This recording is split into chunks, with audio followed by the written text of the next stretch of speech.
Et tout de suite, c'est le regard libre d'Elisabeth Lévy. 5h-10h, le Grand Matin Sud Radio. Et bonjour Elisabeth, comment ça va? Bonjour chère Cécile, très bien, très bien. Ça commence à être long, alors, mais bon.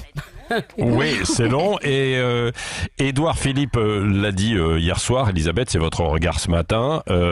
Ça va être long, encore très long. Et la vie d'après ne va pas ressembler à la vie d'avant. Qu'est-ce qui va le plus changer alors, selon vous ? Alors, est-ce qu'on imagine le général de Gaulle dire aux Français « Prenez soin de vous », mots par lesquels le Premier ministre a conclu sa conférence de presse hier. Alors, je voulais vous parler d'un changement qui est déjà à l'œuvre, le futur, je vous le laisse. Eh bien, c'est que l'État est aux manettes, non seulement de notre vie collective, mais aussi de nos existences individuelles. Alors attention, ce n'est pas l'État autoritaire, oppresseur et pour tout dire patriarcal d'antan.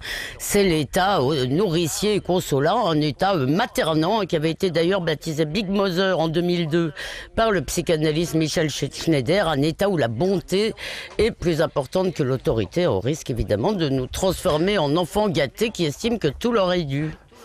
Oui, mais vous avez trouvé, Édouard Philippe, maternel. Alors c'est ça, maternant et maternel donc. Bon, alors puisque les pères et les mères maintenant c'est pareil, je vais dire parental et un peu professoral d'ailleurs. Alors comme tous les parents, ils répètent pour que ça rentre, lavez-vous les mains et le 11 mai ce ne sera pas la fête. Et puis ils s'inquiètent pour nous, là c'est Olivier Véran qui nous a conseillé d'aller chez le psy si on se sentait mal. Je me demande moi si le gouvernement va ouvrir une ligne SOS Français en détresse. En tout cas le Premier ministre l'a martelé, la santé des Français est notre première préoccupation. Et la deuxième, la continuité de la vie de la nation. Oui, cela vous choque qu'on s'inquiète à ce point de la santé des Français, Elisabeth ?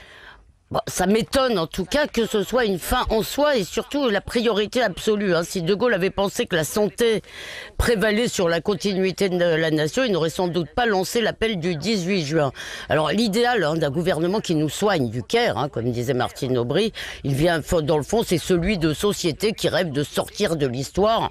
C'est un peu la grande salle de gym dont parle le philosophe allemand Peter Sloterdijk. Alors pour autant, moi je n'ai rien à reprocher au gouvernement parce qu'en fait il répond à une demande qui est une demande sociale, qui est une demande de sécurité illimitée. Alors vous avez sans doute vu le sondage Cevipof ce week-end, 44% des Français préféraient moins de démocratie, mais plus d'efficacité. Et hier, cela me fait penser, il y a un titre que j'ai vu hier sur BFM pendant plusieurs minutes, École, peut-on rouvrir sans risque? Eh bien non, on ne peut pas.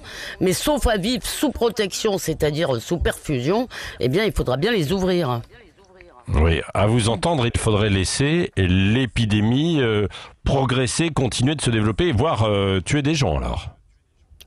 Pas tuer, je prends au sérieux tout ce qu'on m'a dit, c'est-à-dire que je prends au sérieux ce qu'on m'a dit, on va la ralentir, on va pas l'arrêter, on va la ralentir, et pour le reste, on doit vivre avec le virus et avec le risque, qui est tout de même au cœur de la condition humaine. C'est normal d'avoir peur, mais il est vrai qu'on ne peut pas aller travailler sans prendre un risque, mais on ne peut pas non plus tomber amoureux, acheter une voiture d'occasion, découvrir l'Amérique ou un vaccin contre la rage sans prendre de risque. Alors oui, vivre tue, mais tout de même, ce n'est pas une raison pour arrêter.